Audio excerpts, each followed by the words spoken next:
নমস্কাৰ বন্ধুসকল, পুনৰ এটা নতুন ভিডিঅ'লৈ আপোনালোকক স্বাগতম জনাইছোঁ। আশা কৰিছোঁ আপোনালোক ভালে আছে নিশ্চয়। বন্ধুসকল, আজি আমি মানুহৰ খং কিয় উঠে আৰু মানুহৰ খং কেনেকৈ কণ্ট্ৰল কৰিব পাৰি সেই বিষয়ে আলোচনা কৰিম। ভিডিঅ'টো অতিকৈ গুৰুত্বপূৰ্ণ হ'ব, সেয়ে ভিডিঅ'টো শেষলৈকে চাব। বন্ধুসকল, আমাৰ সমাজৰ যিসকল মানুহে নিজৰ খং কণ্ট্ৰল কৰিব পাৰিছে তেওঁলোকেহে সুখে শান্তিৰে জীয়াই থাকিব পাৰিছে, আৰু যিসকলে নিজৰ খঙক কণ্ট্ৰল কৰিব পৰা নাই তেওঁলোকে কিবা নহয় কিবা সমস্যাৰ সন্মুখীন হ'ব লগা হৈছে। কিয়নো খঙে সদায় মানুহক লোকচান কৰে। খং অধিক থকা মানুহক কোনোৱে ভাল বুলি নকয়, সকলোৱে তেওঁৰ পৰা আঁতৰি থাকিব বিচাৰে। খঙে বন্ধুসকল সৰু ডাঙৰ ভাল বেয়া উচিত অনুচিত একো বিচাৰ নকৰে। সেইকাৰণে মানুহে খঙক কণ্ট্ৰল কৰাটো অতিকৈ প্ৰয়োজন। বন্ধুসকল, খঙক কেনেকৈ কণ্ট্ৰল কৰিব পাৰি সেই বিষয়ে জনাৰ আগতে খং কিয় উঠে সেয়া জানি লওঁ আহক।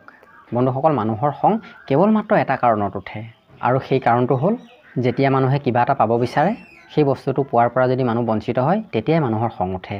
যেতিয়া কোনো এটা কাম নিজে বিচৰা ধৰণেৰে নহয় তেতিয়া মানুহৰ খং উঠে। কিন্তু বন্ধুসকল, এটা কথা মনত ৰখাটো দৰকাৰ, খং কেৱল দুৰ্বল আৰু শক্তিহীনজনৰ ওপৰতহে কৰা হয়।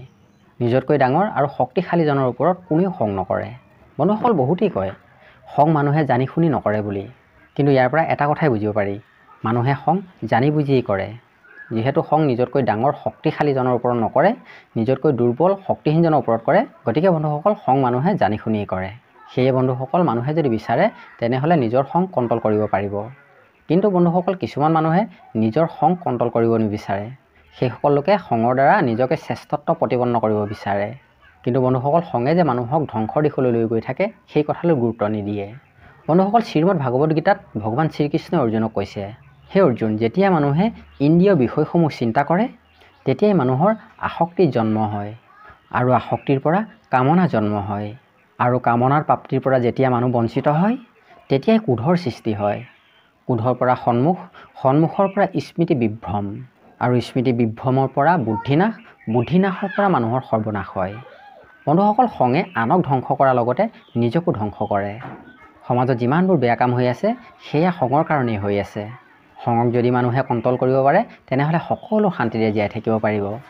বন্ধুসকল, এটা কথা জানি থওক, খঙক কণ্ট্ৰল কৰাটো সিমান কঠিন নহয়। যদি মানুহে বিচাৰে প্ৰত্যেকেই খঙক কণ্ট্ৰল কৰিব পাৰিব। আপুনি যিটো কৰিব বিচাৰে বা যিটো বস্তু পাব বিচাৰে সেই বস্তুটো পাবলৈ যদি অধিক ব্যাকুল নহয় তেনেহ'লে পাছত সেই বস্তুটো আপুনি নেপালেও আপোনাৰ মন ব্যাকুল নহয়। সেয়া নেপালেও মানুহৰ মন অধৈৰ্য নহয়, আৰু মন অধৈৰ্য নহ'লে মানুহৰ মনলৈ খং নাহে। সেয়ে বিচৰা বস্তুটো পাবলৈ অধিক ব্যাকুল হ'ব নালাগে। অধিক ব্যাকুল নহ'লে মানুহৰ মনত খং জন্ম নহয়, আৰু মানুহৰ মনত খং জন্ম নহ'লে সদায় সুখে শান্তিৰে জীৱন যাপন কৰিব পাৰিব। বন্ধুসকল, ভিডিঅ'টো কেনে পালে এটা কমেণ্ট কৰি জনাব, আৰু ভিডিঅ'টো যদি ভাল পালে তেনেহ'লে এটা লাইক কৰাৰ লগতে চেনেলটো ছাবস্ক্ৰাইব কৰি দিব।